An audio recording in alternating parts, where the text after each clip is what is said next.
ഗില്ലിസിന്റെ pastry ബേക്കറിയുടെ 25ാം വാർഷികം ആഘോഷത്തിന്റെയും അഭിമാനത്തിന്റെയും വേദിയാവുകയായിരുന്നു. 1200 metre നീളത്തിൽ 3 തട്ടുകളിലായി ക്രീമിൽ പൊതിഞ്ഞ ഉഗ്രൻ കേക്ക്. 200 പേർ 30 ടീമുകളായി 2 മാസമെടുത്താണ് ജനീവയിൽ ഈ കൂറ്റൻ കേക്ക് ഉണ്ടാക്കിയത്. 1200 മീറ്റർ നീളത്തിൽ കേക്കിനെ ക്രീം കൊണ്ട് പൊതിയാൻ 3 മണിക്കൂർ വേണ്ടിവന്നു.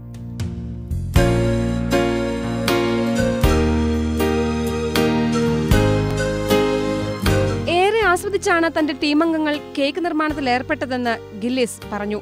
രുചിയും കേക്കിന്റെ ആകൃതിയും ഏറെ വ്യത്യസ്തതയും പുലർത്തി. 1992 ബെൽജിയം നേടിയ റെക്കോർഡാണ് ഇപ്പോൾ ജനീവയിലെ ഗില്ലിസ് ടീം തിരുത്തിയത്. 1037 മീറ്ററായിരുന്നു ബെൽജിയമിലെ കേക്കിന്റെ നീളം. കേക്ക് ഉണ്ടാക്കിയതിനു ശേഷം 50 സെന്റിമീറ്റർ നീളമുള്ള കഷ്ണങ്ങളാക്കി അത് വിൽക്കുകയായിരുന്നു. ഇതിൽ നിന്നും കിട്ടിയ തുക സ്തനാർബുദ ബാധിതരെ സഹായിക്കുന്ന ഒരു സംഘടനയ്ക്ക് സംഭാവനയായി നൽകി ഗില്ലിസ് ടീം മാതൃകയായി.